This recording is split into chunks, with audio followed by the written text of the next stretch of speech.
આપણે ત્યાં ચોમાસું કેવું રહેશે એની આગાહીઓ મહિના પહેલાથી શરૂ થઈ જાય છે. જો આગાહી એવી થાય કે ચોમાસું સારું રહેશે તો શેર માર્કેટથી લઈને ખેડૂતોને બધી આખી દુનિયા, આપણા આખું ગુજરાત, આખું ભારત ખુશખુશાલ થઈ જાય.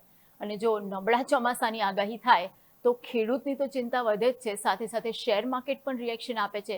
રિઝર્વ બેંક પણ તરત જ એક એલર્ટ મૂડમાં આવી જાય છે. અને આ વખતે પણ ચોમાસાની આગાહી ચિંતા કરાવનારી જ છે.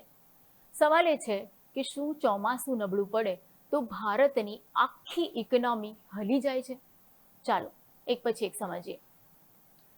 આપણે વર્ષોથી એવું સાંભળતા આવ્યા છીએ કે ભારત એક ખેતી પ્રધાન દેશ છે. આ વાક્ય શું આજે પણ આપણને એટલું જ લાગુ પડે છે? ચાલો આંકડાઓથી સમજીએ. ભારતમાં ખેતી અને એની સાથે સંકળાયેલા બીજા બધા જે સેક્ટર્સ હોય એ બધા દેશની નેશનલ ઇન્કમમાં 5મા ભાગનો હિસ્સો ધરાવે છે. દેશની જે કુલ વર્કફોર્સ છે એમાંથી 46% લોકો છે એ ખેતી અને તેની સાથે જોડાયેલા સેક્ટર્સમાં કામ કરે છે. જીડીપીમાં કૃષિ એટલે કે એગ્રીકલ્ચરનો જે હિસ્સો છે એ આશરે 18% છે. એટલે દેશના જીડીપીમાં ખેતીનો હિસ્સો લિમિટેડ છે, પણ લોકોની જે ઇન્કમ છે અને સાથે જ જે રોજગારી છે, એમ્પ્લોયમેન્ટ છે, એના માટે તેનું મોટું મહત્વ છે. અને એટલે જ વરસાદ સાથે જોડાયેલા કોઈ પણ સમાચાર આવે એની આખા દેશ પર નજર હોય છે અને આખા દેશ પર અસર પણ હોય છે. આ વખતે સમાચાર જરાક ચિંતાજનક છે.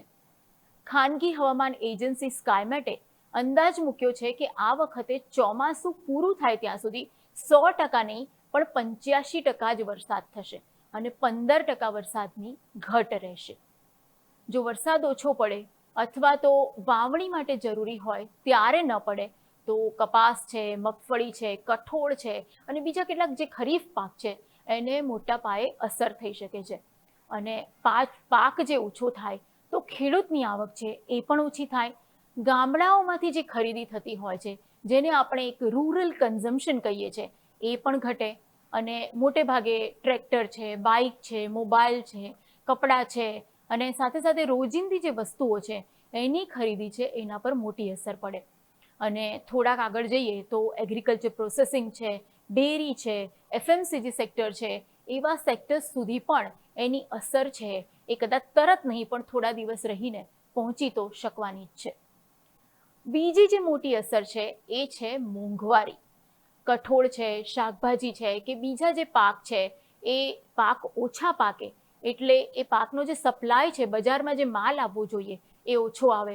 ભાવ વધવાની શક્યતા છે એ અચાનકથી વધી જાય. આખું જે સાયકલ આપણે જોઈએ તો નબળું ચોમાસું એટલે ઓછું ઉત્પાદન અને સાથે સાથે ખાવા પીવાની વસ્તુઓના ભાવમાં એનો વધારો ઝીલાય અને છેવટે મોંઘવારીનું વધારેનું દબાણ સૌના પર આવે. મોંઘવારી વધવાની ચિંતા સામાન્ય લોકોને તો હોય જ છે, પણ સાથે સાથે રિઝર્વ બેંક ઇન્ડિયા સુધી પણ આ ચિંતા પહોંચે છે. ખાવા પીવાની મોંઘવારી વધે તો રિઝર્વ બેંક માટે વ્યાજ દર ઘટાડવાનો જે એક નિર્ણય છે એ લેવો અઘરો પડી જાય છે.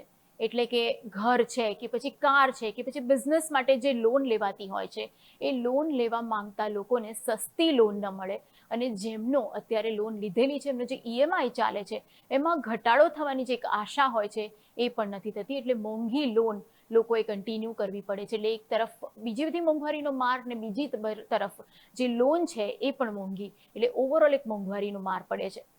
ચોમાસું માત્ર ખેડૂતો માટે કે સામાન્ય લોકો માટે કે શેરબજારના રોકાણકારો માટે પણ એટલું જ મહત્વનું સાબિત થાય છે. કારણ કે એફએમસીજી, ફર્ટિલાઇઝર અને એગ્રોકેમિકલ જેવા ક્ષેત્રો, સાથે સાથે બેન્કિંગ છે, રિયાલિટી છે, ઓટો છે, એવી કંપનીઓના શેર પર પણ તેની સીધી અસર પડી શકે છે. કંપનીઓના સેલ્સ અને પ્રોફિટ આગામી ક્વાર્ટરમાં તેના કારણે ઘટી શકે અને એ ચિંતા રોકાણકારોને પણ સતાવે છે. એટલે એવા સેક્ટર્સમાંથી રોકાણકારો પોતાનું જે રોકાણ હોય છે પાછું ખેંચી લે છે અને એના કારણે શેર્સ પર મોટી અસર જોવા મળે છે અને ઓવરઓલ માર્કેટ પર અસર થાય છે. વરસાદ ઓછો થાય તો મોંઘવારી વધી શકે, પણ એનો અર્થ એ નથી કે આખી ઇકોનોમી અટકી જાય. કારણ કે ભારતની ઇકોનોમી હવે માત્ર એગ્રીકલ્ચર આધારિત નથી. આપણી પાસે સર્વિસ છે, મેન્યુફેક્ચરિંગ છે અને એની સાથે ઇન્ફ્રાસ્ટ્રક્ચર પણ છે, જે ઇકોનોમીના એક મોટા સપોર્ટ સેક્ટર્સ છે. જીડીપીમાં સર્વિસનો જે હિસ્સો છે એ 51.1% છે અને મેન્યુફેક્ચરિંગનો જે હિસ્સો છે 12.8% છે. એટલે સીધું જ અહીંયા છે એ આપણને થોડું કુશન મળી રહે છે અને એના જ કારણે સીધો માર નથી પડતો. જીડીપી માટે એગ્રીકલ્ચરનું મહત્વ થોડું ઘટ્યું છે, પરંતુ મોંઘવારી, ખેડૂતોની આવક અને શેર બજારથી લઈને લોન સુધી દરેક વસ્તુ પર વરસાદની અસર થાય છે. એટલે જ વરસાદ કેવો રહેશે એ ભારત માટે આજે પણ એટલું જ મહત્વ ધરાવે છે ને એટલે જ શેર બજારથી લઈને ઇકોનોમી અને સામાન્ય ખેડૂતથી લઈને સામાન્ય માણસ દરેક વ્યક્તિ વરસાદ કેટલો થયો એના આંકડા પર ચોક્કસ નજર રાખે છે.